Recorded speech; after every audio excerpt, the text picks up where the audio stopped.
7h, 9h, Europe 1 matin. L'édito politique sur Europe 1 avec Le Figaro. Bonjour Vincent Trémollet de Villers. Bonjour Dimitri, bon anniversaire à Nissa. Merci. Et bonjour à tous. Merci Voilà, Vincent. j'allais lui dire aussi également bon anniversaire à Nissa. Merci. La dissolution s'éloigne, Vincent. Le gouvernement Lecornu 2 maintenant peut espérer faire passer un budget. Bon, personne n'y croyait, mais le Premier ministre a finalement réussi. Oui, mais il ne faut pas s'y tromper Dimitri. Cette fausse victoire, c'est une vraie défaite. Il fallait voir ce que disaient les visages et les corps lors de la déclaration de politique générale de Sébastien Lecornu. Le Premier ministre, pas très fier de se livrer à cette humiliation publique, ne levait pas la tête vers l'hémicycle. Il ne regardait jamais les députés. Comme accablé par le moment, il était plus proche du perdant que du conquérant. En face, François Hollande, lui, était hilar. Quant à Olivier Faure, il a assisté à la lecture de son propre discours par le Premier ministre avec le sourire satisfait de celui qui vérifie que les ordres ont été bien appliqués. Il faut dire que les socialistes ont de quoi être à la fête. Sébastien Lecornu a tout déposé au pied de leur groupe, le 49.3, la réforme des retraites et des taxes nouvelles sur les riches. Magnanimes, ils épargnent le vaincu d'une censure et lui laissent pour le moment la vie sauve. Mais ce sont bien les socialistes qui ont gagné et ce le gouvernement qui a perdu. Pourtant, le Premier ministre n'a pas manqué de flamme dans son discours. Oui, par moments, il a rejoint le moment orwellien si bien décrit par Guillaume Tabar il y a 2 jours dans le Figaro. Vous savez, c'est quand la guerre, c'est la paix et quand la servitude, c'est la liberté.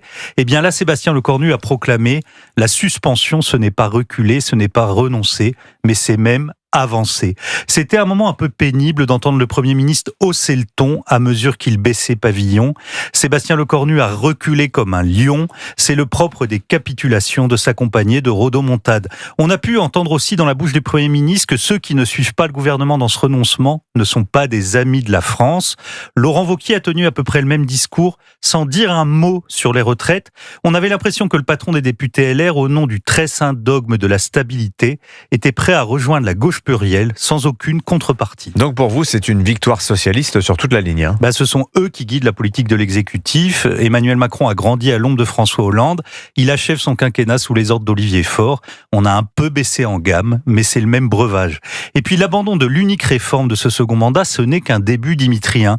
Lecornu a fait le choix de l'open bar parlementaire où le gouvernement propose et les députés disposent.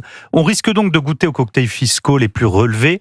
Les 14 milliards de hausses d'impôts inscrits au budget, ce n'est que le début d'un délire fiscal qui va transformer le projet de loi de finances en train fantôme pour le contribuable. Alors au-delà du budget, est-ce que vous avez entendu hier, Dimitri, des propositions sur la sécurité et sur l'immigration? Les mots ont été timidement prononcés en toute fin de discours, mais il ne fallait pas trop heurter la gauche de l'hémicycle. En revanche, la loi sur la fin de vie a été avantageusement citée. Ce discours de politique générale de gauche peut être fatal pour le bloc central et pour LR. Avec l'abandon de la réforme des retraites, la dernière digue contre le RN a été dynamitée. Emmanuel Macron et Sébastien Lecornu ouvrent une autoroute pour la gauche et le parti de Marine Le Pen en 2027. François-Xavier Bellamy, qui plaide pour la censure du gouvernement, l'a bien compris, tout comme Christelle Morancé, vice-présidente du parti d'Édouard Philippe. Mais les députés LR ou Horizon, complètement tétanisés par une dissolution, continuent de croire que l'élection est une malédiction. Ils ne voient pas que ce renoncement sur les retraites leur sera encore plus fatal. S'ils épargnent le gouvernement Lecornu, les députés LR comme ceux du bloc central seront fondus dans le macrono-socialisme.